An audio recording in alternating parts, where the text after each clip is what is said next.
Bloodletting activity ginpatigayon sa banwa kang Amtik.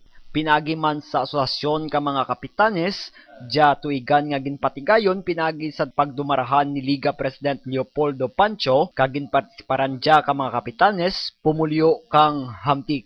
Sa kang tanan man kang birthday kang pinalangga nga Mayor Julius Pacificador nga kada September 18 kang kada tuig may mga magkakanda kami kang bloodletting.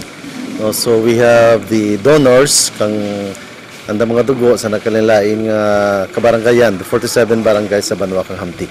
Spearhead dia kang liga ng mga barangay Hamtik chapter in coordination with the Rural Health Unit kang banwa kang Hamtik nga napangunahan ni Dr. Inday Iba Pacificador.